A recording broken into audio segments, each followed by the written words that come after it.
ನಮಸ್ಕಾರ. ಜಯಧ್ವನಿ ಕಾರ್ಯಕ್ರಮಕ್ಕೆ ಸ್ವಾಗತ.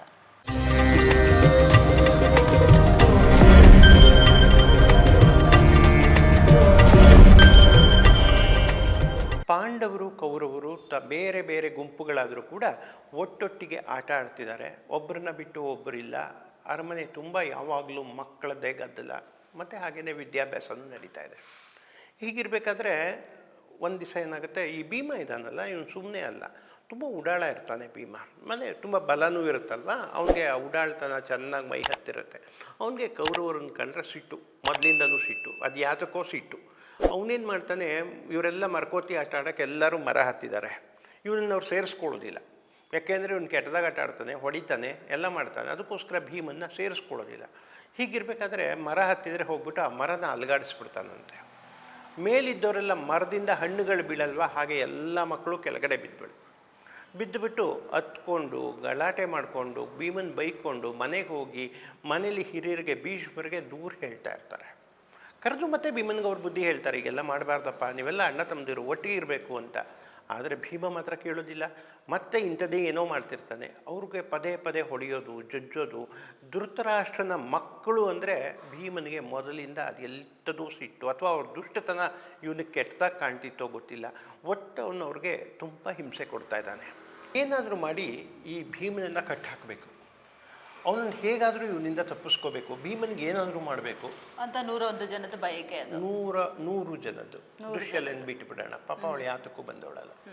ಈ 100 ಜನನು ಒಂದು ಗುಂಪಾಗಿ ಯೋಚನೆ ಮಾಡ್ತಾರೆ, ಏನೆಲ್ಲ ಮಾಡ್ಬೋದು. ಯೋಚನೆ ಮಾಡಿ ಕಡೆಗೆ ಒಂದು ತೀರ್ಮಾನಕ್ಕೆ ಬರ್ತಾರೆ, ಈ ಭೀಮನ್ನ ತೆಗೆದು ಮಡುವಿಗೆ ಬಿಸಾಕ್ಬಿಡೋಣ. ಆದರೆ ಭೀಮನ್ನ ಎತ್ಕೊಂಡೋಗಿ ಹಾಕೋದು ಹೇಗೆ? ಇವ್ರು 100 ಜನ ಒಟ್ಟಿಗೆ ಸೇರಿದ್ರು ಭೀಮನ್ನ ಹಿಡಿಯೋಕ್ಕಾಗಲ್ಲ, ಕಟ್ಟಕ್ಕಾಗಲ್ಲ, ಎತ್ಕೊಂಡೋಗೋಕ್ಕೂ ಆಗಲ್ಲ. ಅವ್ನಿಗೆ ಎಚ್ಚರವಾಗಿರೋ ಅವ್ನ ಕೈಕಾಲು ಕಟ್ಟೋದು ಹೇಗೆ? ಅವ್ನ ಕೈಕಾಲು ಕಟ್ಟಕ್ಕೆ ಹೋದ್ರೆ ಹೊಡಿತಾನೆ, ಕೈಕಾಲು ಮುರಿತಾನೆ ಭೀಮ. ಹಾಗಾಗ್ಬಿಟ್ಟು ಏನು ಮಾಡ್ತಾರೆ, ವಿಷದ ಕಜ್ಜಾಯನ್ನು ತಯಾರಿಸ್ತಾರೆ. ಭೀಮ ಮೈಕಟ್ಟು ಎಷ್ಟೋ, ಭೀಮನ ಪಾತ್ರವೇ ಹಾಗೆ. ಅವನ ಮೈಕಟ್ಟು ಹೇಗೋ, ಆಮೇಲೆ ಬಲ ಹೇಗೋ, ಹಾಗೆ ತಿನ್ನೋ ವಿಷಯದಲ್ಲೂ ಕೂಡ ಸ್ವಲ್ಪ ಜಾಸ್ತಿನೇ. ನಾವು ಹೇಳ್ತೀವಿ ಭೀಮ ಪಾಲು. ಹಾಗೆ ಮಾಡಿದ್ರಲ್ಲಿ 100 ಮಕ್ಕಳು ತಿನ್ನೋಷ್ಟು ಊಟ ನಾನು ಒಬ್ಬನೇ ತಿನ್ನುವಂಥ ಇದರ ಒಂದು ಸ್ವಭಾವ. ಅಷ್ಟು ಊಟ ಬೇಕು ಅವನಿಗೆ. ಹಾಗಾಗಿ ಊಟ ತಿಂಡಿ ಅಂದರೆ ತುಂಬ ಆಸೆ ಪಡುವಂತಹ ವ್ಯಕ್ತಿ. ಹಾಗಾಗಿ ಇವನು ತುಂಬ ಆಸೆ ಪಡ್ತಾನೆ ಅಂಥೇಳಿ ಕಜ್ಜಾಯ ಮಾಡಿಸ್ತಾರೆ. ಕಜ್ಜಾಯದಲ್ಲಿ ವಿಷ ಹಾಕ್ತಾರೆ. ವಿಷ ಹಾಕ್ಬಿಟ್ಟು ನಾವೆಲ್ಲ ಇವತ್ತು ಒಟ್ಟಿಗೆ ಊಟ ಮಾಡೋಣ ಅಂಥೇಳಿ ಕರ್ಕೊಂಡು ಹೋಗಿ ವಿಷದ ಕಜ್ಜಾಯನ ತಿನ್ನಿಸ್ತಾರೆ. ತಿಂದ ಮೇಲೆ ಮತ್ತೆ ಬಂದು ಭೀಮ ಮಲ್ಕೊಳ್ತಾರೆ. ಸತ್ತಿಲ್ಲ, ಮತ್ತೆ ಬಂದು ಮಲ್ಕೋತಾರೆ. ಇವ್ರಿಗೆ ಗೊತ್ತಾಗುತ್ತೆ ಇವನು ಸತ್ತಿಲ್ಲ, ಈ ವಿಷದಲ್ಲೂ ಸಾಯೋದಿಲ್ಲ, ಇವನು ವಿಷದಲ್ಲೂ ಕೂಡ ಸಾಯೋದಿಲ್ಲ ಇವನು. ಹಾಗಂತ ಏನು ಮಾಡ್ತಾರೆ, ಕೈ ಕಾಲನ್ನ ಕಟ್ಟಿ ಕಷ್ಟಪಟ್ಟು ಎತ್ಕೊಂಡೋಗಿ ಅಲ್ಲೊಂದು ಮಡುವಿರುತ್ತೆ, ಮಡುವಿಗೆ ಹಾಕ್ಬಿಡ್ತಾರೆ. ಎಲ್ಲ ಸೇರಿ ಮಡುವಿಗೆ ಹಾಕ್ತಾರೆ. ಇದು 4 ಜನಕ್ಕೆ ಗೊತ್ತಿರಲಿಲ್ಲ ವಿಷಯ. ಈ 4 ಜನಕ್ಕೆ ಗೊತ್ತಿಲ್ಲ, ಮಡುವಿಗೆ ಹಾಕ್ಬಿಡ್ತಾರೆ. ಎಲ್ಲ ವಾಪಸ್ ಬಂದ್ಬಿಟ್ರು. ಭೀಮ ಇಲ್ಲ ಅರಮನೆಯಲ್ಲಿ ಪರದಾಡ್ತಾ ಇದ್ದಾರೆ. ಆದರೆ ಆ ಮಡುವಿನಲ್ಲೂ ಕೂಡ ಭೀಮ ಪಾತಾಳಕ್ಕೆ ಹೋಗಿ ಅಲ್ಲೆಲ್ಲ ಇದ್ದು ಹಿಂದಿರುಗಿ ಬರ್ತಾನೆ ವಾಪಸ್ ಬಂದ ಮೇಲೆ ಇನ್ನೂ ಇವ್ರ ಮೇಲೆ ಸಿಟ್ಟು ಜಾಸ್ತಿ ಆಗುತ್ತೆ. ಮತ್ತೆ ಇದೇ ದಾಂಧಲೆ ನಡೆಯುತ್ತೆ. ಹೀಗೆ ನಡೀತಿರ್ಬೇಕಾದ್ರೆ ದ್ರೋಣಾಚಾರ್ಯರು ತಮ್ಮ ಮಗ ಅಶ್ವತ್ಥಾಮರನ್ನ ಕರ್ಕೊಂಡು ಇಲ್ಲಿಗೆ ಬಂದಿದ್ದಾರೆ. ಈ ದ್ರೋಣಾಚಾರ್ಯರು ಯಾರು, ಮತ್ತೆ ಇವರ ಪಾತ್ರ ಏನು ಅಂತ ಸ್ವಲ್ಪ ಅದನ್ನು ಹೇಳ್ತೀನಿ. ಈ ದ್ರೋಣಾಚಾರ್ಯರು ನಾನು ಆಗಲೇ ಹೇಳಿದೆ, ಕೃಪಾಚಾರ್ಯರು ಏನಿಲ್ಲಿದ್ರು ಅವ್ರ ತಂಗಿನ ಮದುವೆ ಆಗಿರೋರು ದ್ರೋಣಾಚಾರ್ಯರು. ಕೃಪಿ ಅಂತ ಅವಳ ಹೆಸರು, ಅವಳನ್ನ ಮದುವೆ ಆಗಿದ್ದವರು. ಈ ದ್ರೋಣಾಚಾರ್ಯರು ಹುಟ್ಟು ಹೇಗಾಗುತ್ತೆ ಅಂದರೆ ನೋಡಿ, ಎಲ್ಲ ಕಥೆಗಳು ಅಲ್ಲಲ್ಲೇ ಸುತ್ತಕೊಳ್ಳತ್ವೆ. ಭಾರದ್ವಾಜರು ಒಂದು ಕಡೆ ಕೂತ್ಕೊಂಡು ತಪಸ್ಸು ಮಾಡ್ತಾ ಇದ್ದಾರೆ. ಮೇಲ್ಗಡೆ ಒಬ್ಬಳು ಅಪ್ಸರೆ, ಗೃಥಾಚಿ ಅಂತ ಒಬ್ಬಳು ಅಪ್ಸರೆ ಆಕಾಶದಲ್ಲಿ ಹಾರೋಗ್ತಾರೆ. ತಪಸ್ಸು ಮಾಡೋರು ಹೇಗೆ ಅಂದರೆ ಸಂಯಮನ ಕಾಪಾಡ್ಕೊಂಡಿರ್ತಾರೆ, ತುಂಬ ಸಂಯಮನ ಕಾಪಾಡ್ಕೊಂಡಿರ್ತಾರೆ. ಹಾಗಾಗಿ ಅವರಲ್ಲೊಂದು ಪದ್ಧತಿಗಳಿದೆ, ಅದರಲ್ಲಿ ಅದನ್ನ ಅವರೇ ಹೇಳಬೇಕಾದಂತು. ದ್ರೋಣಾಚಾರ್ಯರು ಯಾರು, ಮತ್ತೆ ಅವರ ತಂದೆ ತಾಯಿ ಯಾರು, ಅವ್ರ ಹಿನ್ನೆಲೆ ಏನು? ದ್ರೋಣಾಚಾರ್ಯರು ಭಾರದ್ವಾಜ ಮುನಿಗಳ ಮಗ. ಈ ಭಾರದ್ವಾಜರು ಯಾರು ಒಂಚೂರು ಹೇಳೋದಾದ್ರೆ, ಬೃಹಸ್ಪತಿ ಗೊತ್ತು ನಿಮಗೆ. ಬೃಹಸ್ಪತಿ ಆಚಾರ್ಯರು ದೇವಲೋಕದಲ್ಲಿ ದೇವತೆಗಳಿಗೆ ಗುರುಗಳು ಬೃಹಸ್ಪತಿ. ಈ ಬೃಹಸ್ಪತಿಗೆ ತಾರೆ ಅಂತ ಒಬ್ಬಳು ಹೆಂಡತಿ ಇದ್ದಾಳೆ. ಇಂತಹ ಸಂದರ್ಭ ಅಮೃತ ಮತನ ಕಾಲ ನಡೆದಿದೆ. ಅಮೃತ ಮತನದಲ್ಲಿ ಲಕ್ಷ್ಮಿ ಅವರು ಹುಟ್ಟಿದಾಗ ಚಂದ್ರನು ಕೂಡ ಹುಟ್ಟು ಬಂದಿರ್ತಾನೆ. ಹುಟ್ಟುವಾಗ ವಯೋಸಹಜವಾಗಿ 16, 18, 25 ವರ್ಷದ ಯುವಕನ ಥರ ಕಾಣಿಸಿದ್ರು ಕೂಡ ಶಾಸ್ತ್ರೋಕ್ತವಾಗಿ ವಿದ್ಯಾಭ್ಯಾಸ ಆಗಬೇಕು ಚಂದ್ರನಿಗೆ. ಅದಕ್ಕೋಸ್ಕರ ಚಂದ್ರನ ಏನು ಮಾಡ್ತಾರೆ, ಬೃಹಸ್ಪತಿ ಹತ್ರಕ್ಕೆ ವಿದ್ಯಾಭ್ಯಾಸಕ್ಕೆ ಕಳಿಸಿದ್ದಾರೆ. ಬೃಹಸ್ಪತಿ ಇದೇ ಸಂದರ್ಭದಲ್ಲಿ ತನ್ನ ಅತ್ತಿಗೆ ಮಮತೆ ಅಂತ ಒಬ್ಬಳು ಅತ್ತಿಗೆ ಇರ್ತಾಳೆ, ಅಣ್ಣನ ಹೆಂಡತಿ. ಆ ಮಮತೆ ಹತ್ರ ಹೋಗ್ಬಿಟ್ಟು ನಾನು ಇದನ್ನು ಸೇರಬೇಕು ಅಂತ ಗಲಾಟೆ ಮಾಡ್ತಾರೆ. ಬೃಹಸ್ಪತಾಚಾರ್ಯರು ತನ್ನ ಅತ್ತಿಗೆಯನ್ನು ಸೇರಬೇಕು ಅಂತ ಹೋಗಿ ಮುನ್ನುಗ್ತಾರೆ. ಆದರೆ ಆಕೆ ಆ ವೇಳೆಗಾಗಲೇ ಗರ್ಭಿಣಿಯಾಗಿರ್ತಾಳೆ. ಗರ್ಭಿಣಿಯಾಗಿದ್ದರೆ ಆಕೆ ಇದನ್ನು ಒಪ್ಪೋದಿಲ್ಲ. ಆದರೂ ಬಲವಂತದಿಂದ ಪ್ರಯೋಗ ಮಾಡ್ತಾರೆ. ಗರ್ಭದಲ್ಲಿರುವ ಶಿಶು ಇವರನ್ನ ಒದಿಯುತ್ತೆ, ಬೃಹಸ್ಪತಾಚಾರ್ಯರನ್ನ ಒದಿಯುತ್ತೆ. ಒದ್ದಾಗ ಆ ಮಗು ಇದೆಯಲ್ಲ, ಆ ಮಗು ಮೇಲೆ ಇವ್ರಿಗೆ ಸಿಟ್ಟು ಬರುತ್ತೆ. ಸಿಟ್ಟು ಬಂದಾಗ ಏನು ಮಾಡ್ತಾರೆ, ಆ ಮಗುಗೆ ಶಾಪ ಕೊಡ್ತಾರೆ. ನೀನು ಜಾತ್ಯಾಂಧ ಆಗು, ಅಂದರೆ ಹುಟ್ಟಿನಿಂದ ಕುರುಡನಾಗು. ತಪ್ಪು ಮಾಡ್ತಾ ಇರೋದು ಇವರು, ಆದ್ರೆ ಮಗುಗೆ ಶಾಪ ಕೊಡ್ತಾರೆ. ಅಡಚಣೆ ಮಾಡ್ತು ಮಗು ಅನ್ನೋ ಕಾರಣಕ್ಕೆ. ಅದು ನೋಡಿದ್ರೆ ಇವರು ದೇವತೆಗಳಿಗೆ ಗುರು, ಹೌದು, ಆದ್ರೂ ಕೂಡ ಇವರು ತಪ್ಪು ಹೋಗಿದ್ದಾರೆ. ಹೀಗಾಗಿ ಶಾಪ ಕೊಡ್ತಾರೆ. ಶಾಪ ಕೊಟ್ಟ ಮೇಲೆ ಆ ಮಗು ಕುರುಡಾಗಿ ಹುಟ್ಟುತ್ತೆ. ಆಮೇಲೆ ಅದರ ತಂದೆ ಅಂದರೆ ಮಮತೆಯ ಗಂಡ ಏನು ಮಾಡ್ತಾನೆ, ಅದಕ್ಕೆ ತನ್ನ ಜ್ಞಾನನ ಅದಕ್ಕೆ ಯಜ್ಞ ಮಾಡಿ ಅದಕ್ಕೆ ಜ್ಞಾನ ಕೊಡ್ತಾನೆ. ಆದರೂ ಕೂಡ ಆತ ಕುರುಡನಾಗೇ ಇರುತ್ತೆ. ಆ ಮಗುನೇ ಮುಂದೆ ಒಂದು ಗಂಡಿಗೆ ಒಂದು ಹೆಣ್ಣು ಅಂತ ನಿಗದಿ ಮಾಡೋದು. ಆ ಮೊದಲನೇ ಮಗು ಇದೆಯಲ್ಲ ಅದು. ಆಮೇಲೆ ಮತ್ತೆ ಮಮತೆಯನ್ನು ಹುಡ್ಕೊಂಡು ಹೋಗ್ತಾರೆ. ಆಕೆಗೆ ಹೆರಿಗೆ ಆಯಿತು ಅಂತ ಗೊತ್ತಾದ್ಮೇಲೆ ಬೃಹಸ್ಪತಾಚಾರ್ಯರು ಮತ್ತೆ ಹೋಗಿ ಆಕೆನ ಸೇರ್ತಾರೆ. ಅವಾಗ ಹುಟ್ಟೋರೆ ಭಾರದ್ವಾಜರು. ಅಂದ್ರೆ ದ್ರೋಣಾಚಾರ್ಯರ ಅಪ್ಪ. ಭಾರದ್ವಾಜರು ತಪಸ್ ಮಾಡ್ತಾ ಇದ್ದಾರೆ. ತಪಸ್ ಮಾಡ್ತಾ ಇದ್ರೆ ಅವ್ರ ಎದುರುಗಡೆ ಘೃತಾಚಿ ಎನ್ನುವ ಅಪ್ಸರೆ ಹಾದು ಹೋಗ್ತಾಳೆ. ತುಂಬ ಸುಂದರಿ ಘೃತಾಚಿ. ಅವಳನ್ನು ನೋಡಿದ ಮೇಲೆ ಇವರಿಗೆ ಮನಸ್ಸಾಗ್ತದೆ. ನಾವು ಯಾವಾಗಲೂ ಕಥೆಯಲ್ಲಿ ಹೇಳೋ ಹಾಗೆ ಅವರ ರೇತಸ್ಸು ಹೊರಗಡೆ ಬರುತ್ತೆ.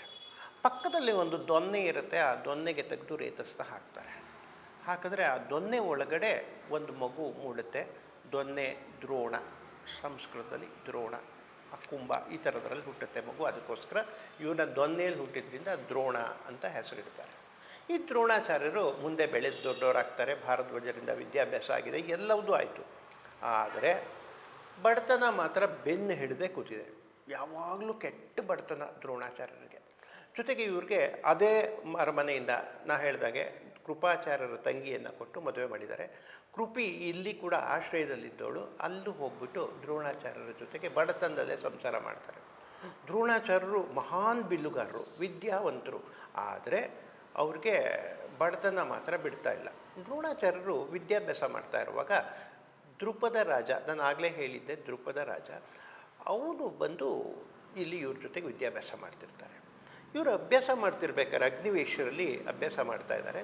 ಅಭ್ಯಾಸ ಮಾಡ್ತಿದ್ರೆ ಇಲ್ಲೆಲ್ಲ ಪಾಠ ಹೇಳುವಾಗ ಹೇಳಿದಾಗೆ ಏಕಸಂಧಿಗ್ರಾಹಿಗಳಾಗಿರಬೇಕು. ಒಂದು ಸರಿ ಹೇಳ್ಕೊಟ್ಟು ಪಾಠನ ಎರಡನೇ ಸರಿ ಇಲ್ಲಿ ಹೇಳ್ಕೊಡೋದಿಲ್ಲ. ಇವರು ದ್ರೋಣಾಚಾರ್ಯರು ಏಕಸಂಧಿಗ್ರಾಹಿಗಳು, ಒಂದು ಸರಿ ಹೇಳಿದ ಪಾಠನ ಕಲ್ತ್ಕೊಂಡ್ಬಿಡ್ತಾ ಇರ್ತಾರೆ. ಆದರೆ ದ್ರುಪದ ರಾಜಕುಮಾರ ಅವನಿಗೆ ಅಷ್ಟಾಗಿ ತಲೆಗೆ ಹೋಗೋದಿಲ್ಲ. ಆದರೆ ಇನ್ನೊಂದು ಸರಿ ಗುರುಗಳನ್ನು ಕೇಳೋಕ್ಕಾಗಲ್ಲ. ಅವನೇನು ಮಾಡ್ತಾನೆ, ರಾಜ್ಯದಿಂದ ಬಂದಿರುವಂಥ ಆಹಾರನೋ ಇನ್ನೊಂದೋ ಅವ್ರಿಗೆ ಕೊಟ್ಟು ಗೆಳೆತನ ಬೆಳೆಸ್ಕೊಂಡು ದ್ರೋಣಾಚಾರ್ಯರಿಂದ ಈ ಪಾಠಗಳನ್ನು ಎರಡನೇ ಸರಿ ಮೂರನೇ ಸರಿ ಹೇಳಿಸ್ಕೊಂಡು ತಾನು ಕಲಿತಾ ಇರ್ತಾನೆ. ಹೀಗಾಗಿ ಇವರಿಬ್ಬರಿಗೂ ಒಂದು ಗೆಳೆತನ ತುಂಬ ಚೆನ್ನಾಗಿ ನಡ್ಕೊಂಡು ಹೋಗ್ತಾ ಇದೆ. ಹೋಗುವಾಗ ಇಬ್ಬರು ವಿದ್ಯಾಭ್ಯಾಸ ಮುಗಿಸಿದ್ರು. ಹೋಗುವಾಗ ಒಂದು ಮಾತು ನಡೆಯುತ್ತೆ, ನೀನು ನನಗೆ ಎಷ್ಟೊಂದು ಉಪಕಾರ ಮಾಡಿದ್ಯಾ ದ್ರೋಣ, ನಿಂಗೇನಾದರೂ ಕಷ್ಟ ಆದರೆ ನನ್ನ ಹತ್ರಕ್ಕೆ ಬಾ, ನಾನು ನಿನಗೆ ಸಹಾಯ ಮಾಡ್ತೀನಿ, ನೀನು ಆತ್ಮದ ಗೆಳೆಯರು, ಹೀಗೆಲ್ಲ ದ್ರುಪದ ಹೇಳಿಬಿಟ್ಟು ಹೋಗಿರ್ತಾನೆ ಪಾಂಚಾಲ ರಾಜ. ಅಲ್ಲಿಂದ ಹೋಗಿ ಅವನು ರಾಜ್ಯ ಪಟ್ಟಾಭಿಷೇಕ ಆಗಿರುತ್ತೆ, ಅವನ ರಾಜ್ಯ ಆಗಿ ಆಳ್ಕೊಂಡು ಇದ್ದುಬಿಡ್ತಾನೆ. ಇತ್ತ ಕಡೆ ಇವರು ಕೃಪಿಯನ್ನು ಮದುವೆ ಮಾಡಿಕೊಂಡು ದ್ರೋಣಾಚಾರ್ಯರು ತುಂಬ ಬಡತನದಲ್ಲಿದ್ದಾರೆ. ಅಶ್ವತ್ಥಾಮ ಅಂತ ಒಂದು ಮಗನೂ ಹುಟ್ಟಿದ್ದಾನೆ. ಒಂದೇ ಮಗು. ಕಷ್ಟ ಅಂದರೆ ಅಂತಿಂಥ ಕಷ್ಟ ಅಲ್ಲ. ಇದನ್ನು ಕವಿ ಹೇಗೆ ವರ್ಣಿಸ್ತಾನೆ ಅಂದರೆ, ಒಂದು ಸರ್ತಿ ಎಲ್ಲ ಮಕ್ಕಳು ನಾವು ಹಾಲು ಕುಡಿದ್ವಿ, ಆಟ ಆಡುವಾಗ ಹಾಲು ಕುಡಿದ್ವಿ ಅಂತ ಮಾತಾಡ್ಕೊತಾ ಇರ್ತಾರೆ. ಪಾಪ ಈ ಅಶ್ವತ್ಥಾಮಗೆ ಹಾಲು ಅಂದರೆ ಏನು ಅಂತ ಗೊತ್ತಿಲ್ಲ. ಇವರೆಲ್ಲ ಹಾಲು ಕುಡಿದ್ವಿ ಅಂತಾರೆ. ಹಾಗಾದರೆ ಹಾಲು ಅಂದರೆ ಹೇಗಿರುತ್ತೆ ನೋಡಿ, ಬಡತನ ಹೇಗಿದೆ ಅಂದರೆ ಹಾಲು ಅಂದರೆ ಏನು ಅಂತಲೇ ಆ ಮಗುಗೆ ಗೊತ್ತಿಲ್ಲ. ಬಂದ್ಬಿಟ್ಟು ಅಮ್ಮನ್ನ ಕೇಳ್ತಾನೆ, ಅಮ್ಮ ಎಲ್ಲ ಮಕ್ಕಳು ಹಾಲು ಕುಡಿದ್ವಿ ಅಂತಾರೆ, ನಾನು ಹಾಲು ಕುಡಿಬೇಕು, ನನಗೊಂದು ಲೋಟ ಹಾಲು ಕೊಡು. ಕೃಪಿ ಎಲ್ಲಿಂದ ಹಾಲು ಕೊಡ್ತಾಳೆ? ಮನೆಯಲ್ಲಿ ಏನೂ ಇಲ್ಲ, ದಟ್ಟ ದರಿದ್ರ. ಕಡೆಗೆ ಮಗು ಅಳ್ತಾ ಕೂತ್ಕೊಳ್ಳುತ್ತೆ, ನಂಗೆ ಹಾಲು ಬೇಕೇ ಬೇಕು ಕೊಡು ಅಂತ.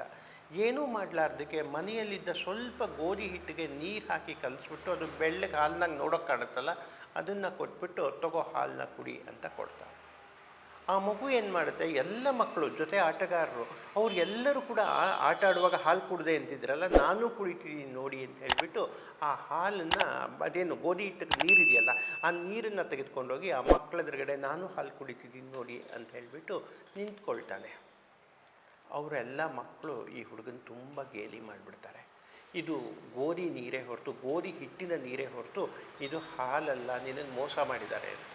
ಹುಡುಗನಿಗೆ ತುಂಬ ಅವಮಾನ ಆಗಿಬಿಡುತ್ತೆ, ನಾಚಿಕೆ ಆಗುತ್ತೆ. ಅಲ್ಲಿಂದ ಬಂದು ತಾಯಿ ಕೇಳ್ಕೊಂಡು ಹತ್ಕೊಂಡು ಕೂತ್ಕೋತಾನೆ. ಇದಾದ ಮೇಲೆ ಕೃಪಿಗೆ ಒಂಥರ ತನ್ನ ಮೇಲೆ ತನಗೆ ಅಸಹ್ಯ ಶುರುವಾಗುತ್ತೆ. ಇದೆಂಥ ಬಡತನ, ಇದರಲ್ಲಿ ನಾನು ಬದುಕಿರಬೇಕಾ ಅಂತ. ಇದೇ ಕೊರಗಲ್ಲಿ ಕೃಪಿ ಸತ್ತು ಹೋಗ್ಬಿಡ್ತಾಳೆ. ಕೃಪಿ ಸತ್ತ ಮೇಲೆ ದ್ರೋಣಾಚಾರ್ಯರು ಆ ಊರಲ್ಲಿ ಇದ್ದೇನು ಪ್ರಯೋಜನ, ಈ ಮಗುನ ಹೇಗೆ ಸಾಕಲಿ, ಈ ಬಡತನ. ಗೆಳೆಯ ಹೇಳಿದಾನೆ, ಬಂದ್ಬಿಡು ನೀನು, ನಿನಗೆ ಕಷ್ಟ ಆದರೆ ನಾನಿದ್ದೀನಿ, ನೀನು ಏನು ಬೇಕಾದ್ರೂ ಸಹಾಯ ಕೇಳು, ಅರ್ಧ ರಾಜ್ಯನೇ ಕೊಡ್ತೀನಿ ಅನ್ನೋವ್ರಿಗೂ ಹೇಳಿರ್ತಾನೆ. ನೀ ಬಂದ್ಬಿಡು, ನಿಂಗೆ ಅರ್ಧ ರಾಜ್ಯ ಕೊಡ್ತೀನಿ ಅನ್ನೋವ್ರಿಗೆ. ಸರಿ, ದ್ರೋಣಾಚಾರ್ಯರಿಗೆ ಅನ್ಸಕ್ಕೆ ಶುರುವಾಗುತ್ತೆ, ಅಂಥ ಒಳ್ಳೆ ಗೆಳೆಯ ಇರುವಾಗ ನಾನು ಯಾಕೆ ಈ ಬಡತನದಲ್ಲಿರಬೇಕು. ಮಗನನ್ನು ಕರ್ಕೊಂಡು ಹೊರಡ್ತಾರೆ. ಅಶ್ವತ್ಥಾಮ, ಅಶ್ವ ಅಂದರೆ ಕುದುರೆ ಥರ ಕೇಕೆ ಹಾಕ್ತಿದ್ನಂತೆ ಮಗ, ಅದಕ್ಕೋಸ್ಕರ ಅವನಿಗೆ ಅಶ್ವತ್ಥಾಮ ಅಂತ ಹೇಳಿ. ಮಗನನ್ನು ಕರೆದುಕೊಂಡು ಇನ್ನೇನಾಗಬೇಕಾಗಿಲ್ಲ ಅಂಥೇಳಿ ಗೆಳೆಯನ ಬಳಿಗೆ ಬರ್ತಾರೆ. ಅರ್ಧ ರಾಜ್ಯನೇ ಕೊಡ್ತೀನಿ ಅಂತ ಹೇಳಿದಾನಲ್ಲ, ನಾನು ಯಾಕೆ ಕಷ್ಟಪಡಬೇಕು ಅಂತ ಬಂದ್ಬಿಟ್ಟು ದ್ವಾರಪಾಲಕರಿಗೆ ಹೇಳ್ತಾನೆ, ನಾನು ದ್ರೋಣ ಬಂದಿದ್ದೀನಿ, ಮಹಾರಾಜ ದ್ರುಪದನ ಬಾಲ್ಯದ ಗೆಳೆಯ, ಹೋಗಿ ಹೇಳು ಅಂತ. ಅವರು ಕಾವಲ್ಗಾರರಿಗೆ ಇದೆಲ್ಲ ಗೊತ್ತಿಲ್ಲ, ಯಾವನ ಬ್ರಾಹ್ಮಣ ಬಂದಿದ್ದಾನೆ ಬಡವ, ಇವ್ರ ಸ್ಥಿತಿನೂ ಹಾಗೆ ಇರುತ್ತೆ, ಹರಿದ ಬಟ್ಟೆ, ಮಲಿನವಾಗಿದೆ, ಜೊತೆಗೊಬ್ಬ ಮಗ, ಮುಖ ತುಂಬ ಬಡತನ ಎದ್ದು ಕಾಣ್ತಾ ಇದೆ.